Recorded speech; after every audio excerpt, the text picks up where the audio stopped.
On a avec nous M. Serge Monod. Bonjour, Serge.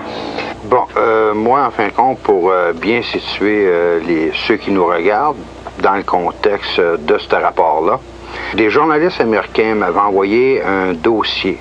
C'était le programme du ministère de la Justice des États-Unis et du ministère de la Défense concernant l'établissement des camps de concentration. Les journalistes qui m'ont envoyé ça m'ont fait savoir que le dossier n'avait jamais été publié au complet aux États-Unis. Il y avait le directeur du Oakland Tribune en 1976 qui avait fait un article sur un des paragraphes, en fin de compte, concernant ce dossier-là. Malheureusement, une semaine après, sans qu'on sache pourquoi, il était mort.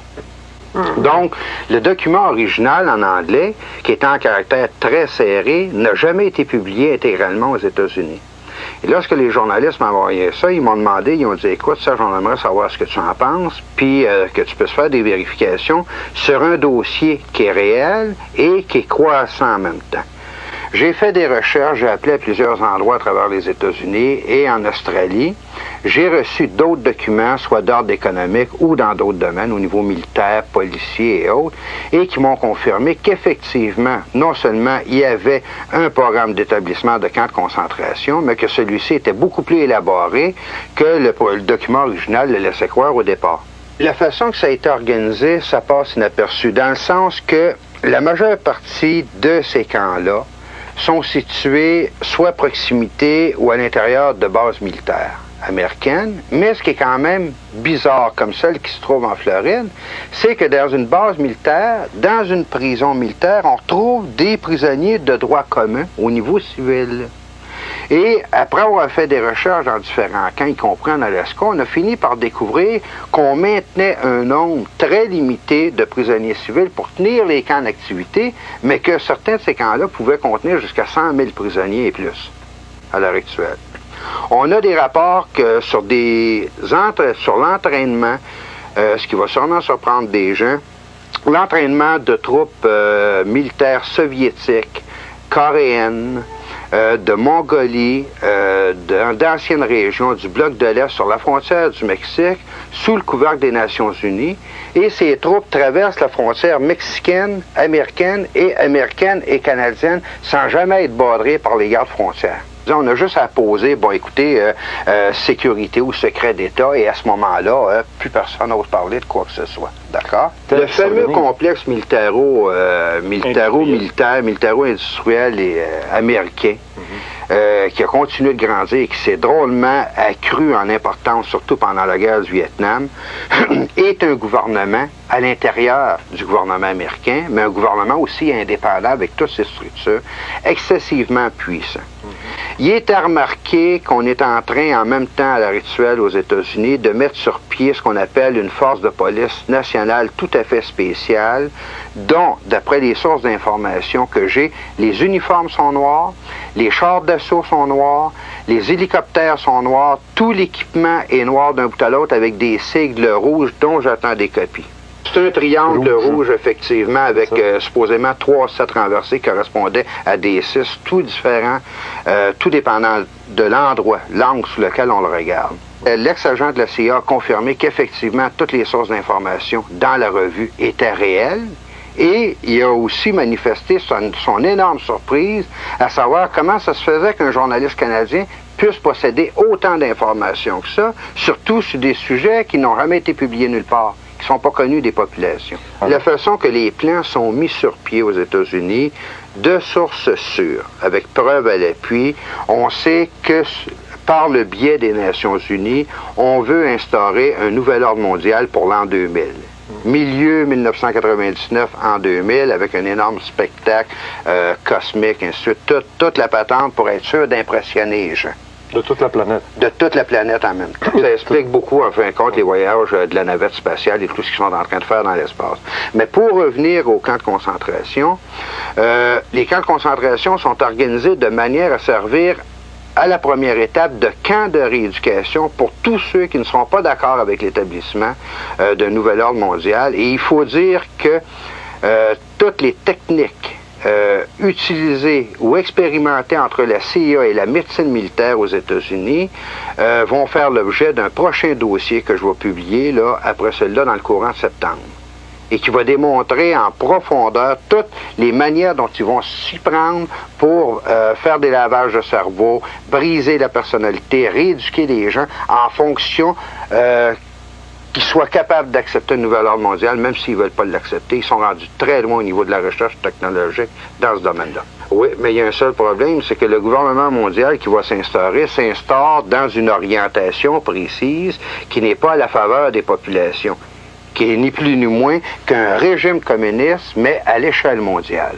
Une dictature. Une dictature beaucoup plus poussée que celle qui existait avec Hitler. Hitler est un enfant d'école à côté de ce qu'on veut instaurer à l'échelle planétaire. Donc, Hitler était un terrain d'essai, en fait. Ouais, donc, un terrain d'expérimentation, de la même manière, comme j'en ai déjà parlé, que l'URSS a été un terrain d'expérimentation à bien des niveaux pour ces personnes-là au niveau international. Écoutez, vous avez fait quelque chose sur les camps de concentration de la Deuxième Guerre. J'ai dit, j'aurais souhaité faire quelque chose de semblable, mais j'ai dit, ça concerne plutôt les années 90. Là, j'avais des bizarres de réactions devant moi. Ouais. D'après ce que j'ai su, c'est un état de choc général à beaucoup d'endroits.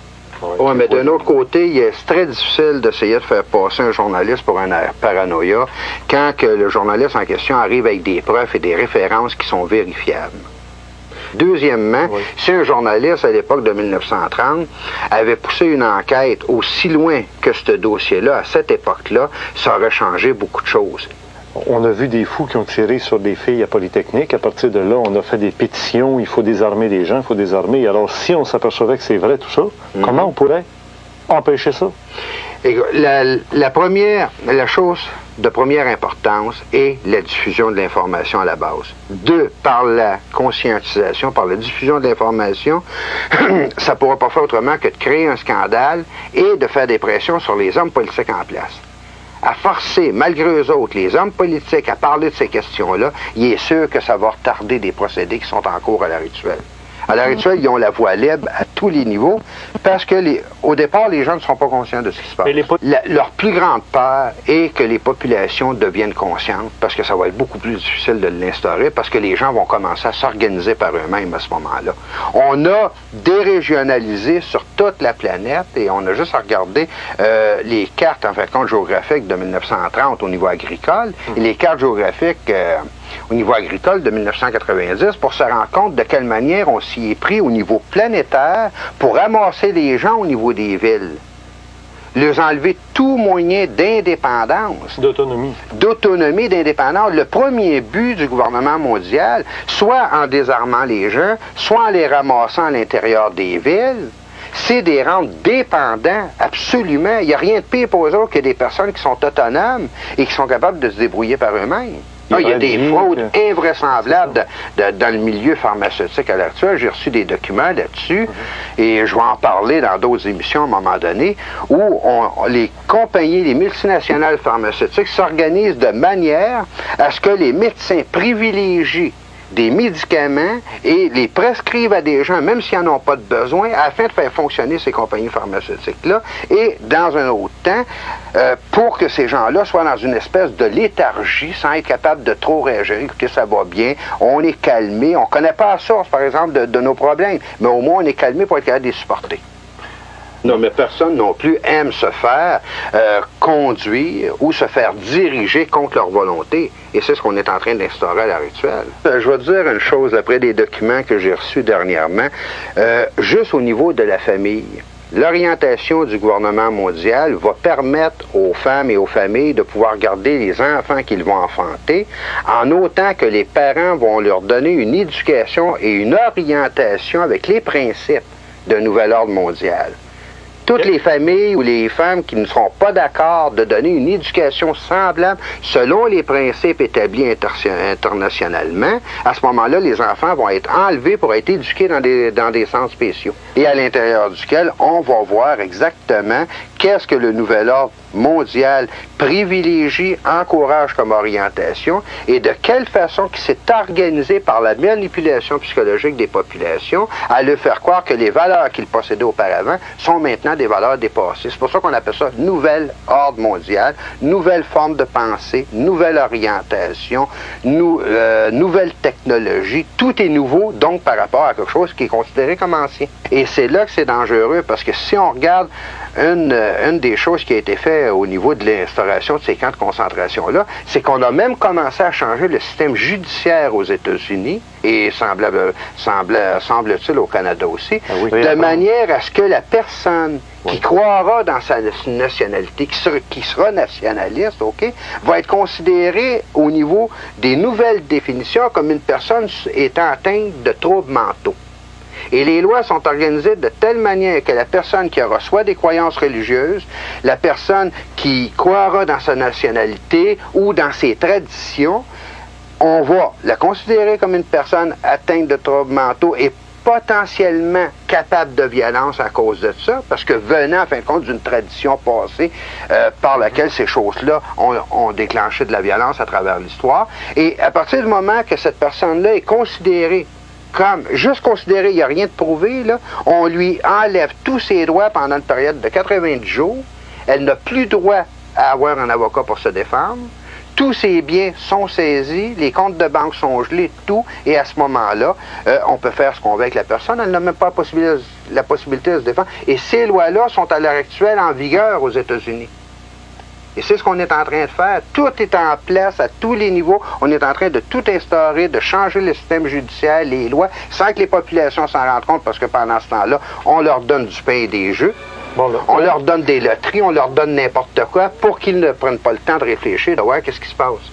C'est ceux qui veulent instaurer le nouvel ordre mondial. Par exemple, au niveau des Nations Unies, ceux qui font partie de la commission trilatérale, si on veut mettre des noms comme Rockefeller, Rothschild, les Illuminati, la franc-maçonnerie internationale, ce sont eux qui sont en train d'installer ce nouvel ordre-là. Il y a quand même deux sortes de francs-maçons. Il y a quand même ceux qui font partie de ce qu'on appelle le Grand Orient de France, et qui sont ceux qui ont pensé la Révolution française, les Illuminati, qui l'ont mis sur pied, qui ont mis sur pied le système communiste, qui ont mis sur pied le nazisme en Allemagne, et ceux qui font partie d'un franc-maçonnerie comme étant un club tout simplement social comme il y en existe au Québec. Les gens se rendent compte, ils ont des pique-niques de fin de semaine, des choses, il n'y a rien de dangereux dans ces loges-là au Québec. On ne parle pas de la même chose, là, sur lequel je vais donner une conférence demain là, à Saint-Sauveur, et qui porte sur les nouvelles technologies développées entre la CIA et les forces militaires américaines pour le contrôle direct des individus, indépendamment de leur volonté. Merci, Serge Monod. J'espère que vous serez toujours vivant. J'espère moi aussi.